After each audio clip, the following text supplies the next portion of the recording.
Valley history, November 18th is a day that will live in infamy, but will be remembered with pride. 25 years ago today, the iconic Bethlehem steel plant made its final cast of iron after more than 120 years of operation. Christy Fulkerson caught up with 3 former steel workers turned volunteers at the National Museum of Industrial History to reminisce on their memories and the plant's place in history. It's a widely recognized feature of the Bethlehem skyline, 5 blast furnaces that once operated as part of Bethlehem Steel, a towering reminder of the city's place in industrial history, now silent for 25 years. It's sad, but it's also important that this is your roots. People should know their roots, or try to know them. And this is an integral part of this community and Northampton County. Before computers, this is what it was like. You worked in a shop, you built things, you made things, you worked with your hands, and it was very dangerous. Eric Quimby worked in the iron foundry and No. 2 machine shop, fulfilling many wartime defense contracts before being laid off in 1988, while John Mikovits was an electrician and took care of the plant's locomotives for 15 years. For me, it wasn't a job. I was a railroad buff, and I'm still a railroad buff. So when I got hired on the railroad, it was like, you want me to work on the locomotives? I tell my friends, you play with your Lionel, you play with your HO, I've got the full scale. I've got the real McCoy here. So for me, I loved it. I loved every minute of it. The site along the Lehigh River first opened in 1863 as part of the Bethlehem Iron Company, by 1904 officially operating as the Bethlehem Steel Corporation. Over the next decade, it became the nation's 2nd largest steel manufacturer, and by the 50s produced 23 million tons of steel per year. A Liberty ship that was built at the Bethlehem Steel Baltimore yards, that goes out for tours. That's Bethlehem Steel. Take a tour of the Chrysler building. That's Bethlehem Steel. Go across the Golden Gate. There at the Lincoln, I think it's the Lincoln Tunnel. It's all over. It's just amazing. I consider myself lucky that I worked in this iconic plant. Just the idea of what this plant meant, not only to the town, but to the country, on everything that Bethlehem Steel built. I feel honored now. Yeah, you know, at the time, of course, when it shut down, I have to get a new job. But now I look back at it and I consider myself, how lucky was I to be a part of this? For 120 years, the Bethlehem plant was active, employing up to 33,000 at its height.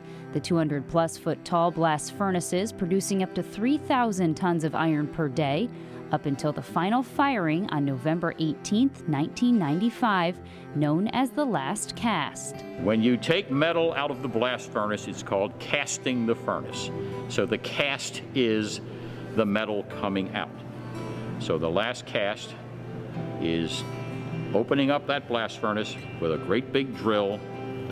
The metal rushes out, slag follows.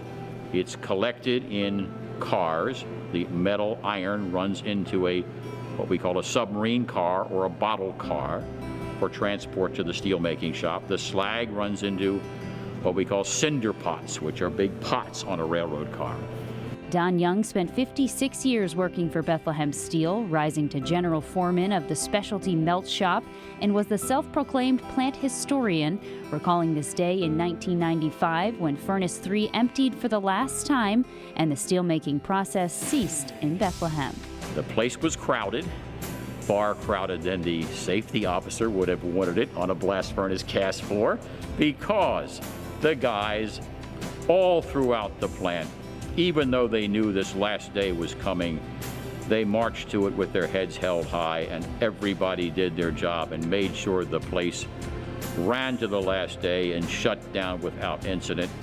There were people crying, there were many people sad, but nobody, to my knowledge, was doing anything to throw a monkey wrench in the process, which I think is a very good compliment to the workforce here.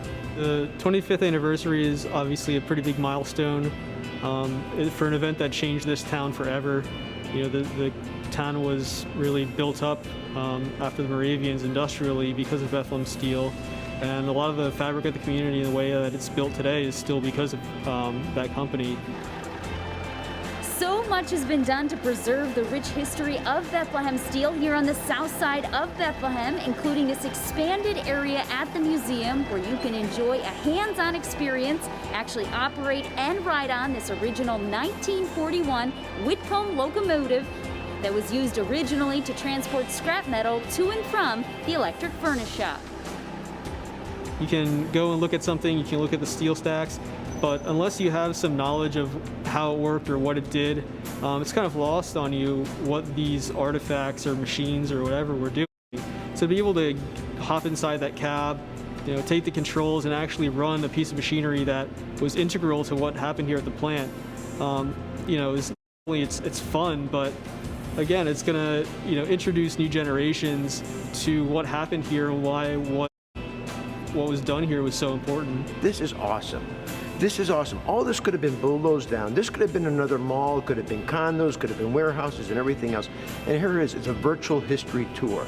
It's been 25 years since the plant shut down.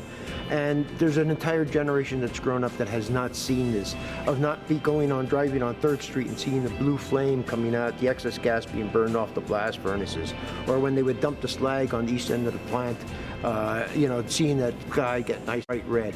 So to see this as it is today, I think it's awesome. Hopefully some more of these buildings served, for the memory of all the thousands and thousands of workers that worked here. On the scene at the former home to Bethlehem Steel, I'm Christy Wilkerson for the Service Electric Network.